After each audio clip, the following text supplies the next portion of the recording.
Hello friends, இது நான் உங்கள் செய்யாது. இந்த வீடியோவில் நம்ம எதை பற்றி பார்க்க போகிறோன்னா ஜிஎஸ்க்கான ஃப்ரீ நோட் சீரியஸில் இது வந்து 18வது வீடியோ. ஸோ இந்த வீடியோஸில் பார்த்திங்கன்னா உங்களுக்கு வந்துட்டு ஐஎன்எம்மில் 4வது வீடியோவாக நான் அப்லோட் பண்ணுறேன். சோர்ஸ் பார்த்திங்கன்னா 10th standard unit 7 history.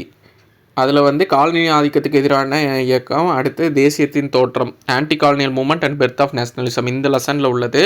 So இதோட ஒரு 5 பேஜ் கண்டென்ட்டை தான் ஒரு பேஜுக்கு கிறிஸ்பாக நோட்ஸ் கொடுத்துருக்கேன். இந்த 5 பேஜோட ஹைலைட்டட் பிடிஎஃப் வந்து நான் இங்கே சோர்ஸ் பிடிஎஃப்னு ஆட் பண்ணியிருக்கேன். ஸோ இதை நீங்கள் கிளிக் பண்ணிங்கன்னா நான் டெலிகிராம் சேனலில் அப்லோட் பண்ணேன். ஸோ இங்கே டெலிகிராம் சேனலை வந்து அப்லோட் பண்ணியிருக்கேன். இந்த பிடிஎஃப் ஓப்பன் ஆகும். இதில் நீங்கள் வந்து பார்த்திங்கன்னா இருக்கக்கூடிய இன்ஃபர்மேஷன் வந்துட்டு கொஞ்சம் டீட்டெயில்டாக இருக்கும். சில பேர் வந்துட்டு நியூவாக படிக்கிறவங்களுக்கு வந்துட்டு புக்கோடி கனெக்ட் பண்ணாமல் டேரெக்டாக நோட்ஸ் பார்த்தேன்னா புரிய மாட்டேங்குதுன்னு சொன்னீங்க. ஸோ அதனால தான் இந்த பிடிஎஃப் 2 பிடிஎஃப்பும் தமிழ் மீடியம் இங்கிலீஷ் மீடியமும் ஹைலைட் பண்ணியே கொடுத்துருப்பேன். இந்த மாதிரி இது வந்து Tamil PDF 5 page content cut பண்ணி அதில் வந்து எதெல்லாம் இம்பார்ட்டண்ட்டோ அதை மட்டும் நான் மார்க் பண்ணி கொடுத்துருப்பேன். இதை படிச்சுட்டு நோட்ஸ் பார்த்துட்டிங்கன்னா உங்களுக்கு ரொம்பவே ஈஸியாக இருக்கும்.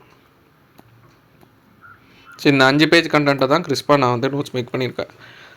ஸோ ஃபஸ்ட்டு புக்கு இருக்கிறவங்க இந்த பிடிஎஃப் ரெஃபர் பண்ணிவிட்டு, இல்லை நான் அனுப்பிச்ச பிடிஎஃப் ஹைலைட் பண்ண பிடிஎஃப் ரெஃபர் பண்ணிவிட்டு அடுத்து இந்த நோட்ஸை பார்த்திங்கன்னா உங்களுக்கு நல்லாவே புரிய ஆரம்பிக்கும். இதை ஆனால் நல்லா தெளிவாக படித்து வச்சுக்கோங்க. அப்படின்னா தான் எக்ஸாமுக்கு வந்து டக்குன்னு நீங்கள் ஆன்சர் பண்ணுறதுக்கு ஈஸியாக இருக்கும். ஸோ இதில் இருக்க மெயின் இன்ஃபர்மேஷன் மட்டும் நான் சொல்லிடுறேன். மறுசீரமைப்பு கிளர்ச்சிகள், சமய இயக்கம், சமூக கொள்ளை, மக்களின் எழுச்சின்னு 4 வகையாக போராட்டங்களை பிரிக்கிறாங்க. Restorative rebellion, religious movement, social banditry, mass insurrection. So இதுதான் 4 டைப்பு. நம்ம இதில் பார்க்க போகிறது வந்து விவசாயிகள் கிளர்ச்சியில் வந்துட்டு 2 கிளர்ச்சி பார்க்க போகிறோம். ஃபராசி இயக்கம், வஹாபி ரிபெலியன். அடுத்த ட்ரைபலில் பார்த்திங்கன்னா கோல் சாந்தல் முண்டா. ஸோ ரொம்ப ரொம்ப இம்பார்ட்டண்ட்டு. ஃபராசி இயக்கம் பார்த்திங்கன்னா தலைமை வந்து ஹாஜி ஷரியத்துல்லா, கிழக்கு வங்காளத்தில் நடந்திருக்கும். மகன் வந்து டுடுமியன், அவர் தலைமையில் அவர் அதுக்கு முன்னாடி அவங்க அப்பா வந்து தலைமை தாங்கியிருப்பார். அவர் இறந்த பிறகு மகன் டுடுமியன் வந்து தலைமை தாங்கியிருப்பாங்க. அடுத்து வரி செலுத்த வேண்டாம்னு சொல்லியிருப்பார். நிலம் கடவுளுக்கு சொந்தமானதுன்னு அறிவிச்சிருப்பாங்க. இவருக்கு அடுத்து நோவா மியானால் வந்து இந்த இயக்கம் புத்துணர்ச்சி பெற்றிருக்கும். ஸோ இதுதான் ஃபராசி இயக்கம். ஹாஜி ஷரியத்துல்லா, கிழக்கு வங்காளம். அடுத்து டுடுமியன், இதுதான் ஃபராசி மூமெண்ட். அடுத்து வஹாபி மூமெண்ட் பார்த்திங்கன்னா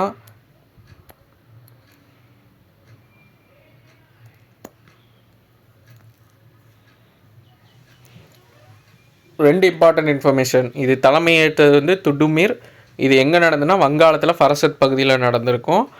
முதல் தாக்குதல் வந்து ஃபுர்னியா நகரத்தில் நடந்திருக்கும். அது மட்டும் லெஸ் இம்பார்ட்டன்ட் தான். திடுமியர். அடுத்து பார்த்திங்கன்னா பரசத் ரீஜியன் 1827. இது ரொம்ப இம்பார்ட்டண்ட்டாக பார்த்துக்கோங்க. அடுத்து வந்து கோல் ரிவோல்ட்.